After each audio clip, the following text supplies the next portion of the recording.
Hello everybody and welcome to Storm Reads, and today I'm going to be talking about some of my anticipated reads for 2024. These are going to be ones that I've read the author before, or I'm in the middle of a series or something like that. I did like a January books that I think sound interesting, and in that it sort of had some of mine that I was anticipating. But this one I figured I'm just going to go out all the way till July, because that's about as far as I've looked ahead and can find anything. And I'm just going to pinpoint just a few that are the ones that I'm the most looking forward to in 2024. And then each month I will highlight other books that I have that I'm interested in, but they are from probably authors I've never heard of, or I'm not that far into a series to be extremely invested in it yet. Things like that. But these are going to be ones that I'm like super interested in. Now, since I did January already, I did find a book that I didn't mention then that I am kind of curious about, and I am kind of anticipating it, so I decided to go ahead and put it on here. And that's Holmes, Marple, Poe by James Patterson. And I just think the idea of it sounds kind of interesting. It's by James Patterson and Brian Sitz. I forgot, I should mention that guy's name too. But it says, crime, murder, who you gonna call? And in New York City, three intriguing, smart, stylish investigators opens Holmes, Marple, and Poe investigations. Who are these detectives with famous names and mysteriously untraceable past? And it says, Brendan Holmes is the brain. He can identify suspects via deduction and logic. We have Margaret Marple, who is the eyes, and possesses powers of observation too often underestimated. And we have August Poe, who is the muscle, and it says chases down every lead no matter how dangerous or dark. So I think they sound like they could be an interesting trio, and they do have kind of a, I don't necessarily think she is a nemesis, but she is a New York detective named Helen Gray, and she is curious about who these three unknown competitors are that are solving all these crimes and everything, since she's a New York police detective. So I'm kind of curious to see how that's going to work out. This one comes out January 8th from Little Brown & Company, and I just think it sounds kind of fun. Then for February, I have For Love or Money by Sophie Ryan. This is the 11th book in the Second Chance Cat Mystery series. If you've not given it a try, you really should. It's a really fun series.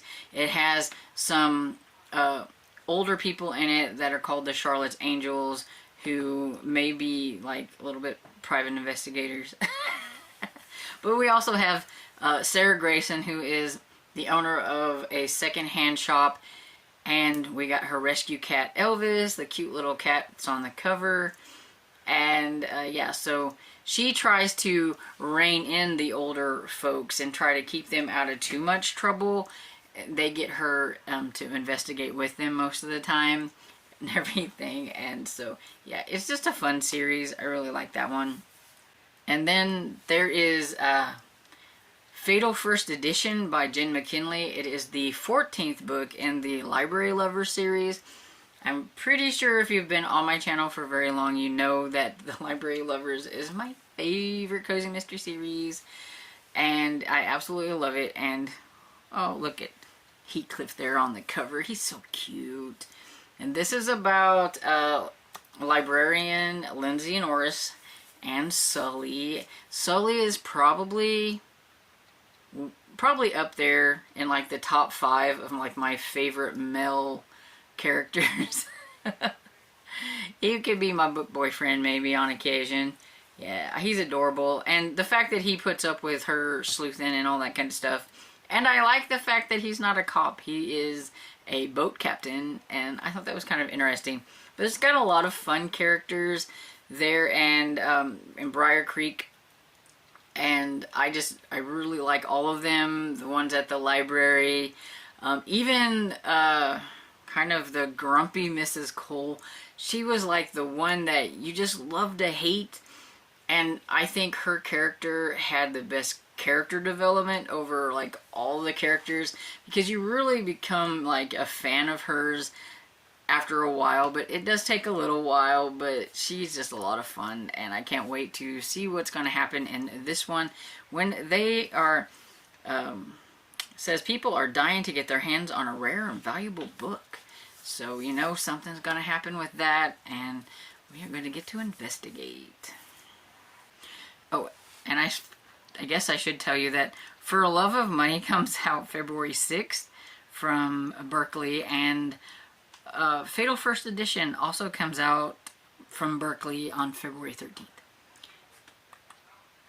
And then I feel like I've been waiting forever for this book, and that's why it's definitely on the anticipated list. And this one is Speculations in Sin by Jennifer Ashley. It is the 7th book in the Below Stair Mysteries, or the Cat Holloway Mysteries, however you want to do it. I've heard it called both, and so I never know exactly which one to call it. But I really love Cat Holloway. She is a cook. This is a historical mystery. Comes out March 5th from Berkeley. A lot of Berkeley books that I hardly ever get the e-arcs for, so I always have to wait because I'm hit or miss with Berkeley when it comes to that.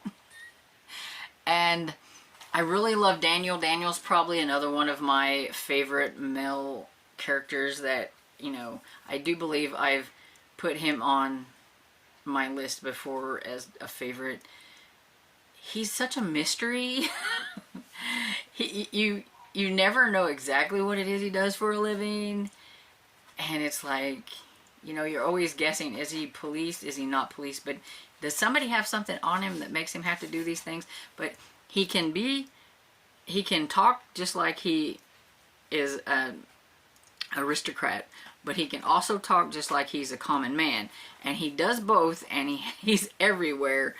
And Cat Holloway doesn't know what she wants to think about him either. She really likes him, but there's this one thing that keeps her kind of pushing him to the side. It's definitely a slow burn type of romance that you just keep rooting for because you really like both the characters.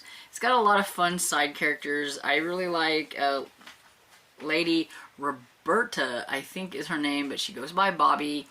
And there's also Lady Cynthia, and they're both very different and unique ladies.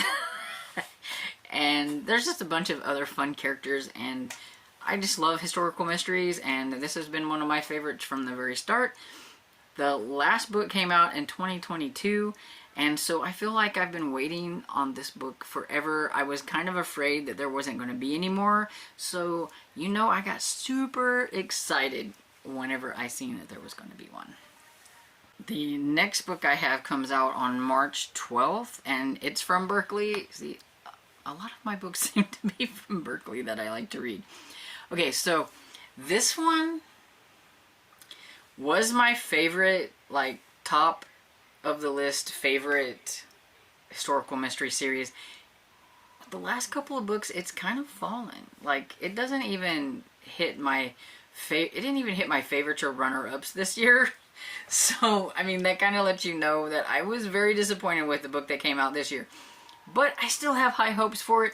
I'm hoping that the author doesn't go in a way that I'm just not going to enjoy the series anymore, because it is a favorite. I really, really love Veronica Speedwell. And so I need A Grave Robbery by Deanna Raybourn to go in a way that's going to make me happy and not unhappy. Because I really like Veronica and Stoker. But in the last book, even my friend, I both agreed that we preferred the book just to be about Stoker, and Veronica could just go somewhere else. We did not like her attitude. We did not need her in that book. We just wanted Stoker. And that's what is aggravating me, because I really liked Veronica up until the last couple of books. And then it's like the author decided to do something weird and like give her an attitude switch or something. I don't know, but I don't like it. I don't like it.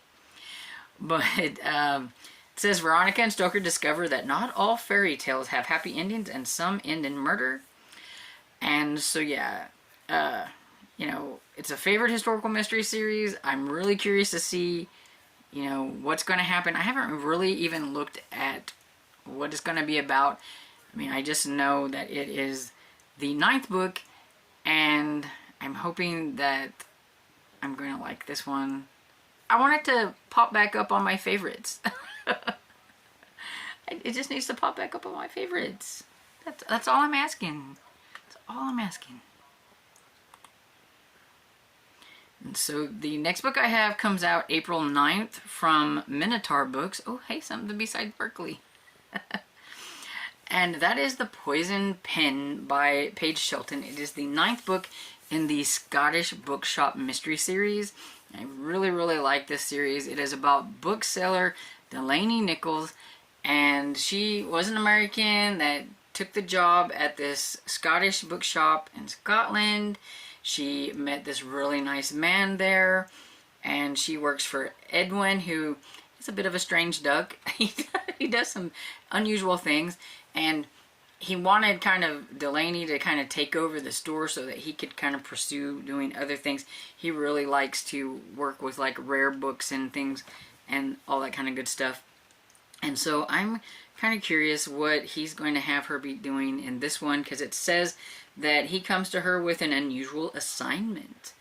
And so yeah, I don't really want to know anything. I just know that I'm going to probably enjoy it, and so we just go into it blind. I mean, it's got a dagger on the front, it looks like, of the cover, so I mean, that's kind of got me curious. But yeah, if you haven't tried this series, you should, because it's really good, especially if you like books set in Scotland.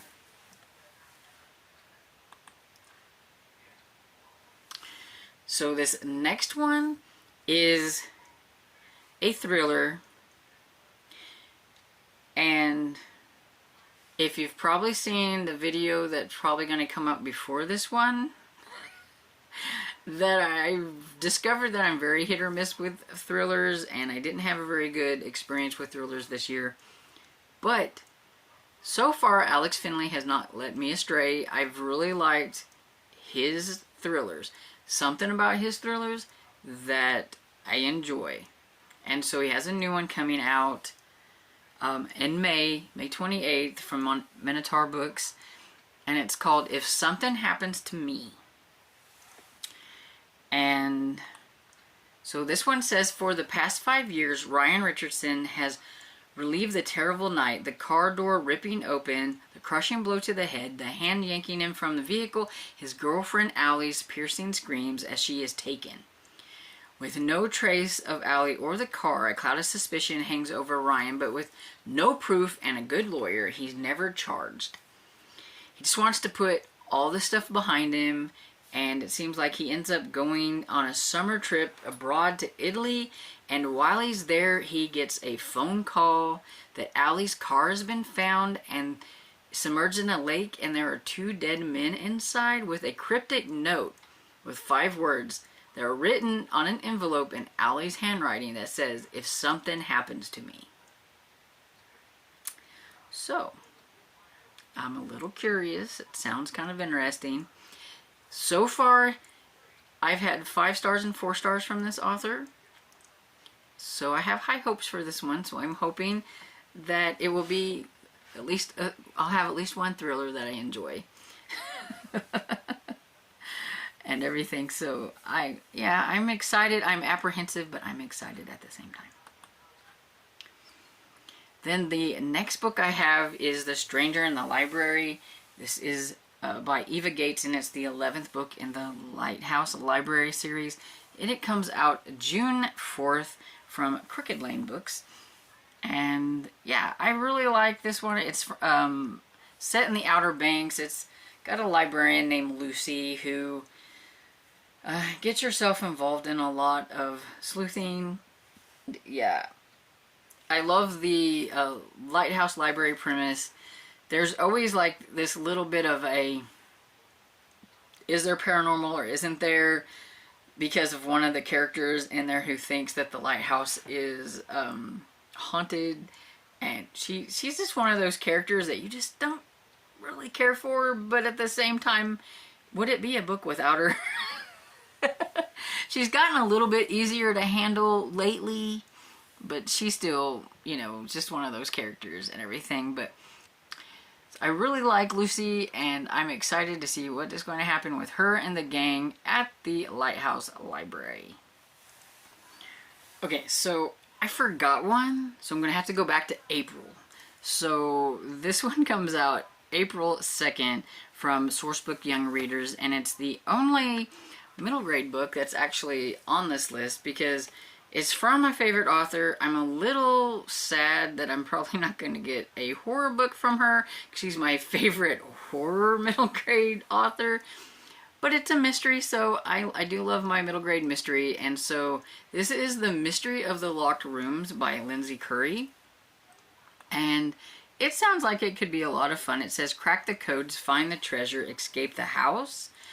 And it is about 12-year-old Sarah Green, who wants nothing more from her 7th grade year than to beat the hardest escape room left in her town with her best friends West and Hannah.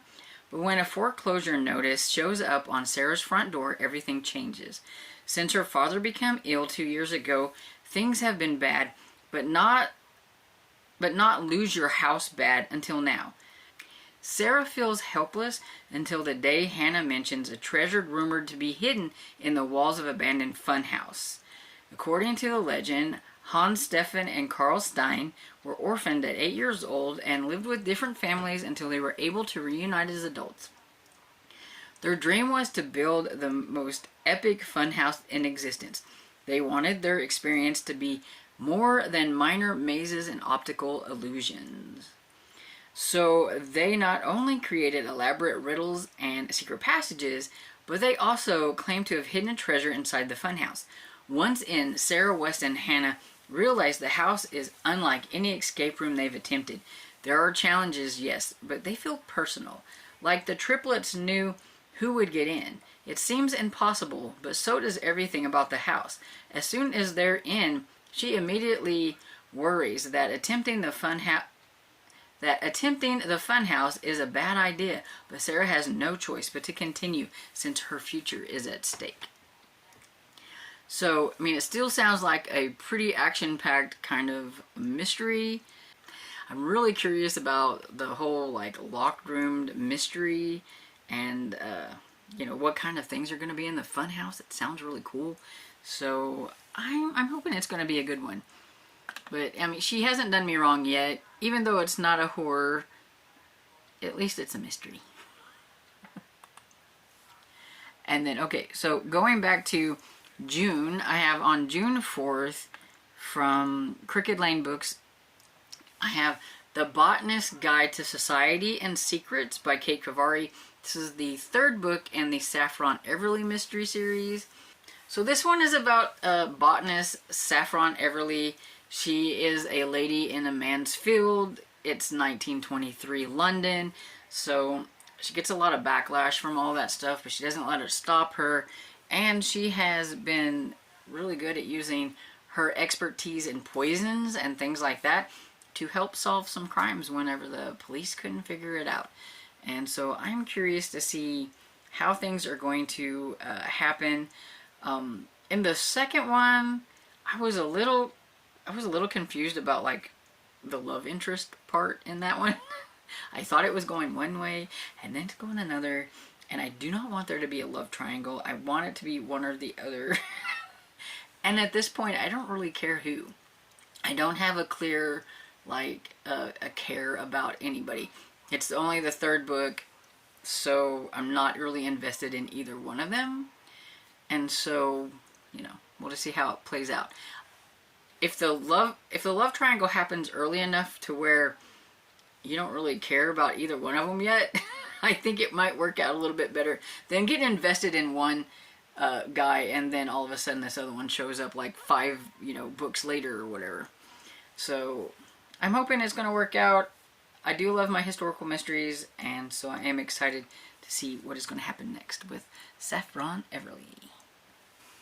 I feel like I'm saving the best for last, but that's just how it happens because this one comes out July 16th, and it doesn't even say like who the publisher is, so I can't tell you. Let's see. Oh, down here, Ballantine Books maybe.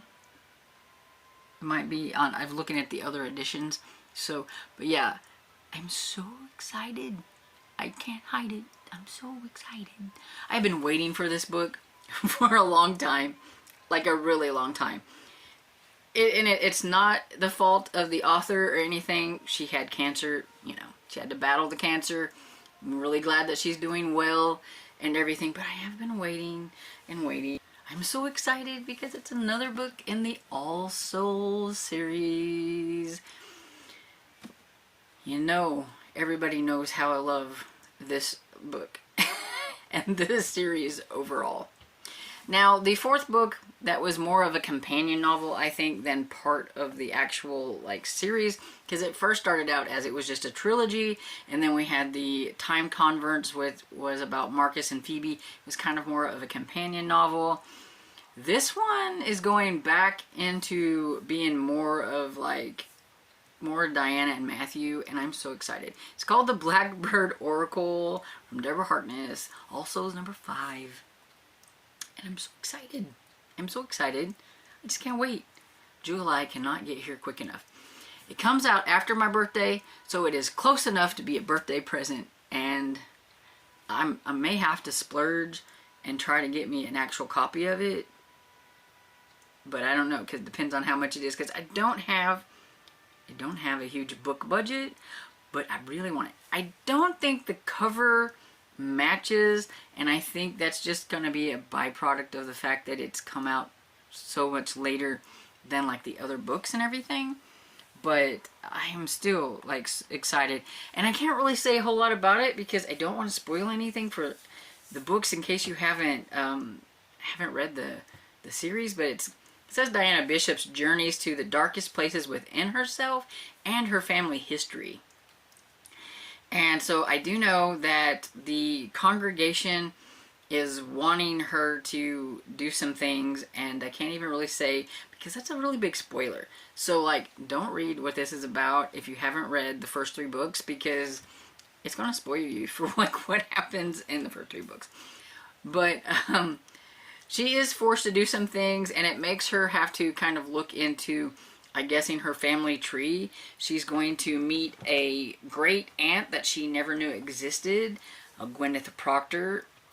Her father was a proctor and everything, and so she's just going to be kind of looking into her family tree and some things like that. And, you know, it's vampires and witches and demons, and I'm excited and I can't wait. Can you tell I'm excited? I don't get like, you know, super like excited about a lot of things, but I'm really excited about this. You know how when you hype yourself up and you get so excited about something, it can let you down sometimes. I'm really hoping that it doesn't. I don't think it will, but it almost makes me want to reread this, like, the trilogy to get to this one. I guess I'm going to have to quit calling it a trilogy and call it a series, but it's really hard when, I mean, it even says trilogy on my book. But, and I just read these like this year, but it really makes me want to. That's how much I really like it. I don't know why, and I can't even really explain it, but it is a comfort, cozy reads to me, and I just love every minute. I love Diana, I love Matthew, and I just like spending time with them. So I'm excited. I can't wait. Okay, so that's enough gushing about that and everything, because you're probably tired of me, and it's like, you know, move it on, just, you know, stop or whatever. And yeah, that's it. That's the last one. That's all I've found that are like really on my radar, highly anticipated ones that I can't wait for them to come out and everything. There's a lot of books that I am interested in, but these are the ones that I will be trying to get my hands on and trying to read them as soon as they come out. Even if it's just grabbing them on Libby and everything, tagging, you know, putting them on there, waiting, but they are the ones that I will be reading in 2024. And so let me know if any of these series are some of your favorites, and what are some of your anticipated reads that are coming out next year. Maybe you have a series that you love that has a new book coming out. Let me know down in the comments. And I hope you enjoyed this video. And if you did, please give it a thumbs up and subscribe. And I will see you all in the next video. Bye.